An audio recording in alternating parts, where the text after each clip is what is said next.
ہر عبادت سے برتر عبادت نماز، ساری دولت سے بڑھ کر ہے دولت نماز، ہر عبادت سے برتر عبادت نماز۔ الحمد للہ رب العالمین والصلاة والسلام على سید المرسلین اما بعد فاعوذ باللہ من الشیطان الرجیم بسم اللہ الرحمن الرحیم الصلاة والسلام علیک یا رسول اللہ وعلى آلک واصحابک یا حبیب اللہ الصلاة والسلام علیک یا نبی اللہ وعلى آلک واصحابک یا نور اللہ۔ حضور نبی اکرم رسول محتشم صلی اللہ تعالی علیہ وآلہ وسلم کا فرمان عالی شان ہے کہ جس شخص نے مجھ پر ایک مرتبہ درود پاک پڑھا، اللہ تبارک و تعالی اس پر 10 رحمتیں نازل فرماتا ہے، اور جس نے مجھ پر 10 مرتبہ درود پاک پڑھے تو اللہ تبارک و تعالی اس پر 100 رحمتیں نازل فرماتا ہے، اور جس نے مجھ پر 100 مرتبہ درود پاک پڑھے تو اللہ تبارک و تعالی اس کی دونوں آنکھوں کے درمیان میں یہ لکھ دیتا ہے کہ یہ نفاق اور جہنم کی آگ سے بری ہے، اور کل بروز قیامت اللہ تبارک و تعالی اسے شہداء کے ساتھ رکھے گا۔ صلو علی الحبیب صلی اللہ تعالی علی محمد صلی اللہ تعالی علیہ وسلم۔ پیارے اسلامی بھائیوں، مدنی چینل کے ناظرین، ہم آج پھر اپنے سلسلے احکام نماز میں آپ کو خوش آمدید کہتے ہیں۔ بیان سننے سے پہلے حصول ثواب کی خاطر اچھی نیتیں بھی فرما لیجیے کہ فرمان مصطفیٰ صلی اللہ تعالی علیہ وآلہ وسلم ہے، نیت المؤمن خیر من عملہ، مومن کی نیت اس کے عمل سے بہتر ہے۔ مدنی چینل کے ناظرین، قرآن نے ہمیں حکم دیا کہ نماز اور صبر کے ذریعے سے ہم اللہ تبارک و تعالی کی بارگاہ میں مدد چاہیں۔ ہمارے اسلاف کا توکل بڑا مضبوط ہوتا تھا، اور یہ حضرات قدسیہ رضوان اللہ علیہ مجمعین اللہ تبارک و تعالی کی بارگاہ میں مکمل بھروسہ رکھتے تھے، اور اس کے ساتھ ساتھ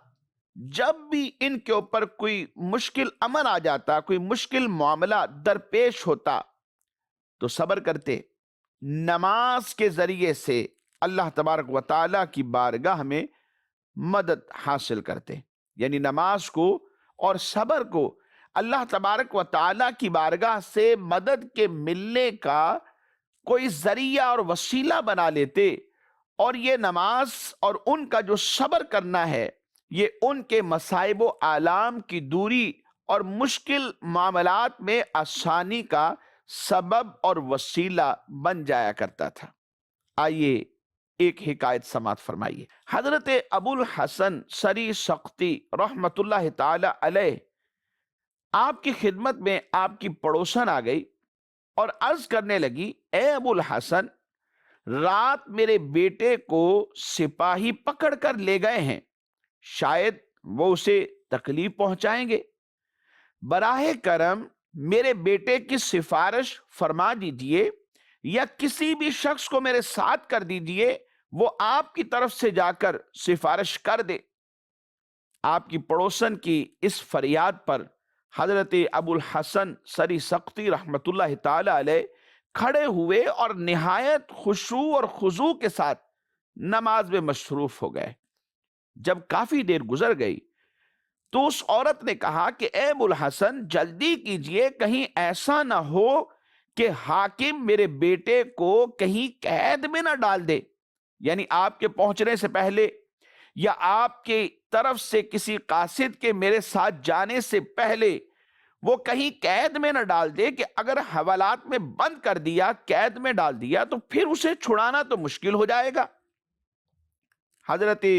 ابو الحسن سری سقطی رحمت اللہ تعالی علیہ آپ نماز کے اندر ہی مشغول رہے۔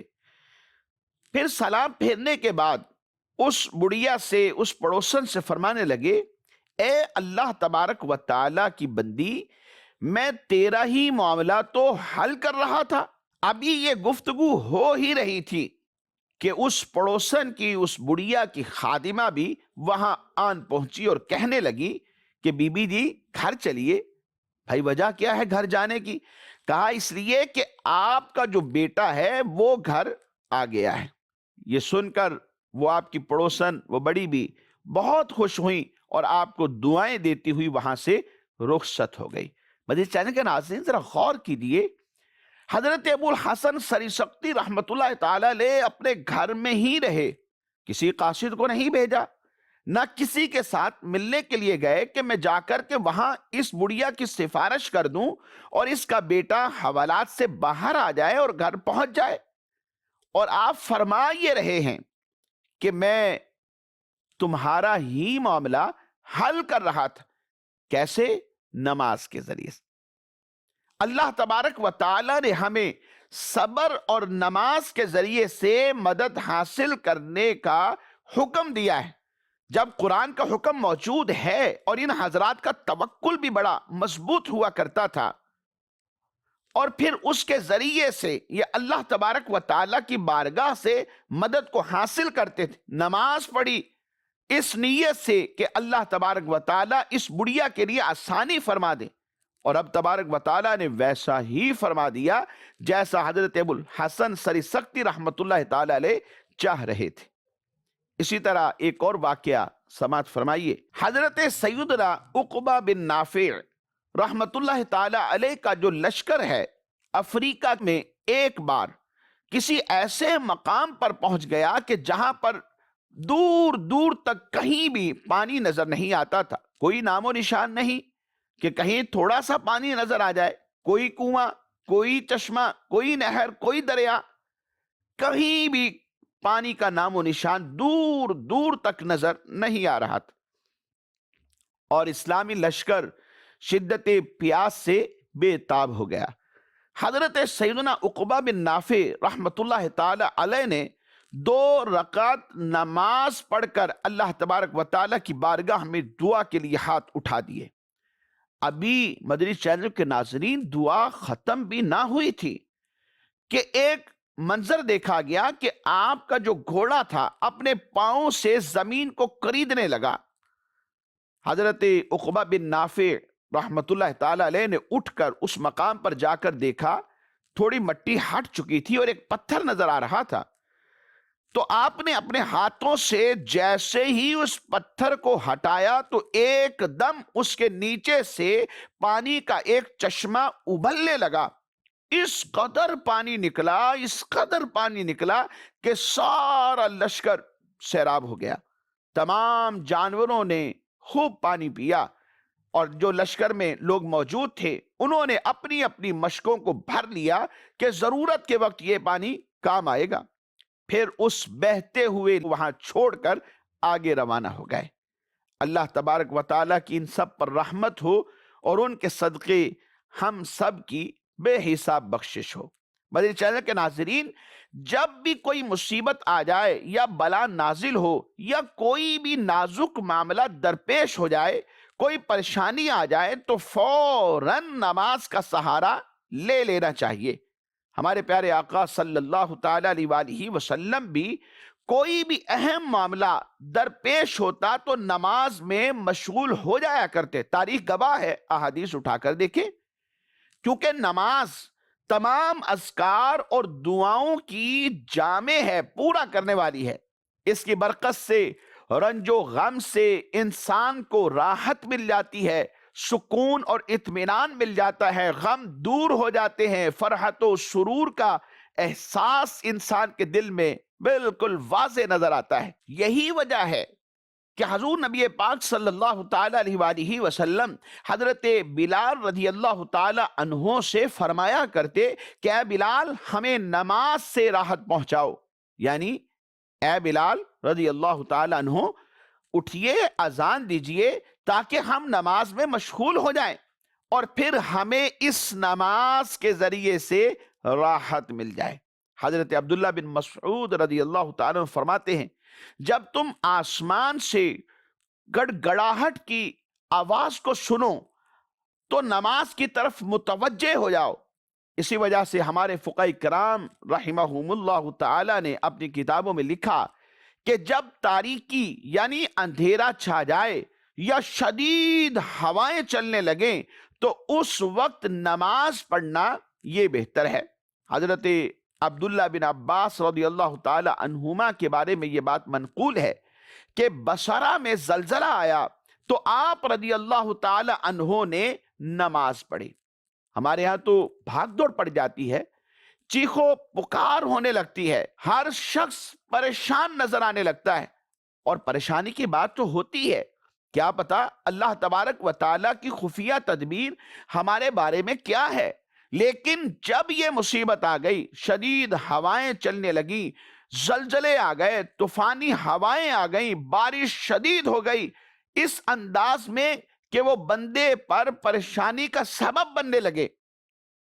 تو ایسی صورت میں نماز پڑھ کر اللہ تبارک و تعالیٰ کی بارگاہ میں بندے کو دعا کرنی چاہیے۔ نماز بندے کے لیے مصیبت کے ٹلنے کا ذریعہ اور سبب بن جاتی ہے۔ لیکن مدنی چینل کے ناظرین، وہ نماز کہ جو احکام کے مطابق ادا کی جائے، یعنی اس سے پہلے احکام سیکھے ہوں، نماز پڑھنے کا انداز آتا ہو کہ نماز کس طرح پڑھنی چاہیے، اور پھر اس کے مطابق جب نماز پڑھے گا تو اللہ تبارک و تعالیٰ کی بارگاہ میں قبول ہوگی، کیونکہ سنت مبارکہ کے تحت اس نے نماز کو ادا کیا ہے۔ یعنی نماز کے فرائض، اس کے واجبات اور سنن کا لحاظ کر کے جب نماز پڑھتا ہے، جیسی نماز مصطفیٰ جان رحمت پڑھا کرتے تھے، جو نماز صحابہ کرام علیہ رضوان نے ہمیں سکھائی ہے، اس نماز کی طرح کی نماز بندے کے مصائب و آلام کی دوری کا سبب بن جاتی ہے۔ تو آئیے آج کے سلسلے میں چند ایک احکام نماز کو شامل کرتے ہیں، تاکہ ان احکام نماز کو سیکھ کر ہم اپنی نماز کو اس انداز میں پڑھ سکیں کہ جس طرح کی نماز شریعت مطہرہ کو ہماری طرف سے مطلوب ہے۔ تو آئیے پھر آج کے سلسلے میں پہلا مسئلہ ہم شامل کرتے ہیں۔ نماز پڑھتے ہوئے جب ہم سجدے میں جاتے ہیں تو سنت طریقہ یہ ہے کہ پہلے اپنے ہاتھوں کو گھٹنوں پر رکھو، پھر گھٹنے زمین پر لگیں، پھر اس کے بعد ہاتھ زمین پر لگیں، پھر اس کے بعد ناک کی یہ ہڈی زمین پر لگ جائے، اور پھر پیشانی زمین پر لگے، اور جب اٹھیں تو بالکل اس کے برعکس، اس کے اپوزٹ، یعنی پہلے پیشانی کو اٹھایا جائے، پھر ناک کی ہڈی زمین سے جدا ہو، پھر ہاتھوں کو اپنے گھٹنوں پر رکھیں اور گھٹنوں پر زور دے کر پھر بندہ قیام کی طرف لوٹ آتا ہے۔ یہ ہے سنت طریقہ۔ لیکن اگر کوئی شخص سجدے میں جاتے ہوئے سب سے پہلے گھٹنے زمین پر رکھنے کی بجائے اپنے ہاتھوں کو زمین پر رکھتا ہے اور گھٹنے بعد میں زمین پر رکھتا ہے، تو بغیر عذر کے اس کا ایسا کرنا یہ مکروہ تنزیہی ہے، اور اگر یہ عذر کے ساتھ ہے تو پھر تو کوئی حرج نہیں۔ تو چاہیے یہ کہ سنت کے مطابق عمل کیا جائے، اگر کوئی عذر نہ ہو تو سنت کا ثواب چھوڑنا نہیں چاہیے۔ تو سنت یہی ہے کہ پہلے گھٹنے زمین پر لگیں، پھر اس کے بعد ہاتھ، پھر ناک کی یہ ہڈی، اور پھر اس کے بعد پیشانی زمین پر لگ جائے، تو اس طرح سجدہ ادا کیا جائے۔ اور دوسرا ایک اور مسئلہ سماعت فرمائیے، جب ہم رکوع کرتے ہیں تو سنت یہ ہے کہ ہماری یہ گردن اور ہماری پشت بالکل سیدھی ہو جائے، یہاں تک کہ کوئی پانی کا پیالہ بھرا ہوا اگر پشت پر رکھ دیا جائے تو پانی اس سے نہ گرے۔ تو ہمارا جو سر ہے یہ بھی پشت کے ساتھ بالکل برابر ہونا چاہیے، لیکن اگر کسی نے سر اونچا کر لیا اور پشت برابر ہے تو یہ بھی سنت کے خلاف عمل ہے۔ تو یہ فقہ نے لکھا کہ مکروہ تنزیہی عمل ہے، یعنی گناہ تو نہیں ہے، نماز تو ہو جائے گی، لیکن اگر یہ مکروہ تنزیہی عمل نہ کیا جاتا تو پھر اس کو اس عمل پر کہ جو سنت ہے اسے سنت کا ثواب بھی مل جاتا۔ مزید ایک اور مسئلہ سماعت فرمائیے، نماز میں تعوذ اور تسمیہ، اسی طرح آمین، یہ زور سے نہیں کہنی چاہیے بلکہ ان کو آہستہ آواز سے کہنا چاہیے۔ یا نماز میں جو اذکار پڑھے جاتے ہیں، سبحان ربی الاعلی، سبحان ربی العظیم، یہ سب جو اذکار ہیں ان کو بھی آہستہ آواز سے پڑھا جائے، اور یہ جو اذکار ہیں ان کو ایک کو دوسرے کی جگہ پر نہ پڑھا جائے۔ یعنی رکوع میں پڑھتے ہیں سبحان ربی العظیم تو وہاں سبحان ربی الاعلی پڑھ دیا، اور سجدے میں پڑھتے ہیں سبحان ربی الاعلی تو وہاں پر سبحان ربی العظیم پڑھ دیا، تو یہ بھی مکروہ ہے، لیکن مکروہ تحریمی نہیں بلکہ یہ مکروہ تنزیہی ہے۔ اب سوال یہ ہے کہ نماز پڑھتے ہوئے جب آمین کہی جاتی ہے تو آمین بآواز بلند کہنی چاہیے یا آمین آہستہ آواز سے کہنی چاہیے؟ اس کی وجہ یہ ہے کہ بعض لوگوں کو دیکھا جاتا ہے کہ وہ آمین بلند آواز لاؤڈلی کہتے ہیں، اور بعض ایسے ہیں کہ جو لاؤڈلی نہیں کہتے بلکہ آہستہ آواز میں وہ آمین کہہ لیتے ہیں، اس طرح کہ خود ان کے کانوں تک آواز جائے۔ اس کے بارے میں اصل حکم یہ ہے کہ نماز خواہ جہری ہو یا سری، یعنی نماز ایسی کہ جس میں امام صاحب جہر کے ساتھ اونچی آواز سے قرات کرتے ہیں، خواہ یہ نماز ہو یا وہ والی نماز ہو کہ جس میں جہر کے ساتھ قرات نہیں کی جاتی، یعنی اونچی آواز کے ساتھ قرات نہیں کی جاتی، جیسے نماز ظہر ہے، اسی طرح نماز عصر ہے، اور جن میں اونچی آواز سے قرات کی جاتی نماز فجر ہے، اسی طرح نماز مغرب ہے اور نماز عشاء ہے۔ نماز خواہ جہری ہو یا نماز سری ہو، نمازی امام ہو یا وہ مقتدی ہو یا منفرد ہو، یعنی اکیلے نماز پڑھنے والا، مقتدی یعنی امام کے پیچھے نماز پڑھنے والا، ہر ایک کے لیے اس حوالے سے حکم شرع یہ ہے کہ سب کے سب آہستہ آواز سے آمین کہیں، اور آہستہ آواز میں آمین کہنا ان کے لیے سنت ہے۔ سید اعلیٰ حضرت رحمت اللہ تعالی علیہ فرماتے ہیں کہ آمین سب کو آہستہ کہنا چاہیے، امام ہو خواہ مقتدی ہو خواہ اکیلا ہو، یہی سب کے لیے سنت ہے۔ اور نماز میں آہستہ آواز سے آمین کہنا یہ دلائل نقلیہ یعنی آیات قرآنیہ، احادیث نبویہ، اقوال صحابہ، آثار تابعین رحمہم اللہ تعالی اور دلائل عقلیہ سے بھی ثابت ہے،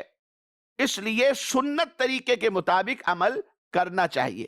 تاکہ سنت کا ثواب بھی ہمیں مل جائے۔ مزید ایک اور مسئلہ آج کے سلسلے میں شامل کرتے ہیں، بغیر کسی عذر کے دیوار یا لاٹھی کے ساتھ ٹیک لگا کے نماز پڑھنا یہ بھی مکروہ ہے، اور اگر عذر سے ہے تو پھر تو کوئی حرج نہیں، بلکہ فقہاء کرام رحمہم اللہ تعالی نے اپنی کتابوں میں لکھا کہ فرض، واجب اور سنت فجر کے قیام میں اس پر ٹیک لگا کر کھڑا ہونا یہ فرض ہے۔ یعنی اگر کوئی شخص ایسا ہے کہ وہ کھڑا نہیں ہو پاتا لیکن اگر ٹیک لگائے گا تو کھڑا ہو سکے گا، خواہ وہ دیوار کی ٹیک ہو یا عصا کے ساتھ یا کسی بھی چیز کے ساتھ، اگر اس کو سہارا مل جاتا ہے تو بالکل ایزیلی کھڑا ہو سکتا ہے۔ تو پھر فرمایا اگر نماز فرض ہو، واجب ہو یا پھر یہ نماز سنت فجر ہے تو پھر اس پر لازم ہے کہ یہ ٹیک لگا کے نماز پڑھے،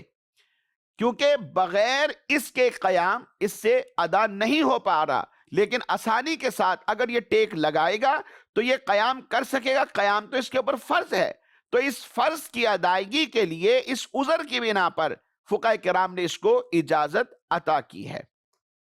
مزید ایک اور مسئلہ سماعت فرمائیے، رکوع میں گھٹنوں پر اور سجدوں میں زمین پر ہاتھ نہ رکھنا یہ بھی مکروہ ہے۔ جب سجدہ کریں تو ہاتھ زمین پر رکھیں، اسی طرح جب رکوع کرتے ہیں تو ہاتھ پنڈلیوں پر یا رانوں پر نہ رکھیں بلکہ گھٹنوں کے اوپر ہاتھ سنت کے مطابق رکھنے چاہیے تاکہ سنت کا ثواب بھی مل جائے۔ دوران نماز سر سے امامہ یا ٹوپی اتار کر زمین پہ رکھ دینا یا زمین سے اٹھا کر اپنے سر پہ رکھ لینا یہ مفسد نماز نہیں، البتہ مکروہ ضرور ہے، بشرطے کہ عمل قلیل کے ساتھ کیا جائے۔ اور اگر یہ عمل کثیر کے ذریعے کیا، یعنی دور سے دیکھنے والا یہ سمجھے کہ یہ شخص جو زمین سے امامہ اٹھا کر اپنے سر پہ رکھ رہا ہے، اس کا انداز ایسا ہے کہ دور سے دیکھنے والا یہ سمجھے کہ یہ نماز میں نہیں ہے، اس کو عمل کثیر کہتے ہیں۔ اور عمل کثیر نماز کو فاسد کر دیتا ہے۔ دوران نماز جھومتے رہنا یہ بھی مکروہ ہے۔ ہاں، تراوح، فقہ نے ایک اصطلاح لکھی ہے، یعنی کبھی ایک پاؤں پر زور دیا اور کبھی دوسرے پاؤں پر زور دیا۔ جیسے عام طور پہ نماز تراویح میں چونکہ قرات لمبی ہوتی ہے، تھک جاتے ہیں، کبھی دائیں پاؤں پر زور دے کے کھڑے ہو گئے لیکن بایاں پاؤں بھی زمین سے لگا ہوا ہے، اور کبھی بائیں پاؤں پر زور دے کر کھڑے ہو گئے اور دایاں پاؤں بھی زمین پر لگا ہوا ہے، تو اس میں کوئی حرج نہیں، بلکہ یہ عمل تو سنت سے ثابت ہے۔ اور جب اٹھیں تو اٹھتے وقت پاؤں آگے پیچھے کرنا اور آگے پیچھے پاؤں کر کے اس طرح اٹھنا یہ بھی مکروہ ہے۔ اور سجدہ کو جاتے وقت داہنی جانب زور دینا اور اٹھتے وقت بائیں طرف زور دینا، فرمایا کہ یہ مستحب ہے۔ مدنی چینل کے ناظرین، آئیے آج کے سلسلے میں ہم چند ایک ریکارڈڈ سوالات بھی شامل کرتے ہیں۔ جی ہاں، سوال چلائیے۔ مفتی صاحب سے میرا یہ سوال ہے، کیا اقامت کے الفاظ ایک بار کہنا چاہیے یا دو دفعہ کہنا چاہیے؟ اقامت کے جو کلمات ہیں یہ دو بار ہی کہنا سنت ہے۔ نبی پاک صلی اللہ تعالی علیہ وآلہ وسلم کے زمانہ مبارکہ میں اذان اور اقامت کے جو کلمات ہیں یہ دو بار ہی کہے جاتے تھے، جیسا کہ جامع ترمذی کی حدیث مبارک حضرت عبداللہ بن زید رضی اللہ تعالی عنہ سے مروی ہے، اس سے بھی ثابت ہے۔ اسی طرح دیگر اور بہت ساری کتابیں ہیں، اور کثیر محدثین نے احادیث اپنی کتابوں پر لکھ کر اس بات کی سند کی کہ اقامت ہو یا اذان ہو، ان کے جو کلمات ہیں سرکار دو عالم صلی اللہ تعالی علیہ وآلہ وسلم کے زمانہ مبارکہ میں دو بار ہی کہے جاتے تھے، لہذا سنت کی ادائیگی کے لیے ہمیں دو بار ہی کہنے چاہیے۔ مزید سوال چلائیے۔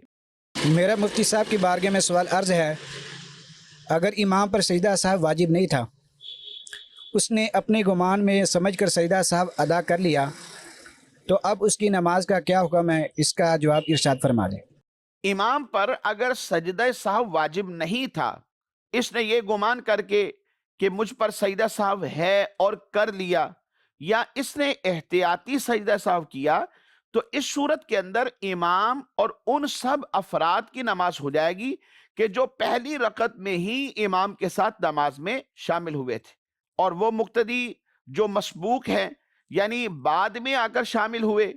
اور انہوں نے بھی امام کے ساتھ سجدہ صاحب کیا، تو ایسی صورت کے اندر ان کی نماز نہیں ہوگی۔ مدنی چینل کے ناظرین، ہمارے آج کے سلسلے کا وقت اختتام کو پہنچا۔ آئندہ تک کے لیے اجازت دیجیے، دعا گو ہیں اللہ تبارک و تعالی ہم سب کی آج کی حاضری کو اپنی بارگاہ میں قبول فرمائے۔ آمین بجاہ النبی الامین صلی اللہ تعالی علیہ وآلہ وصحابہ وبارک وسلم۔ ہر عبادت سے برتر عبادت نماز، ساری دولت سے بڑھ کر ہے دولت نماز، ہر عبادت سے برتر عبادت نماز۔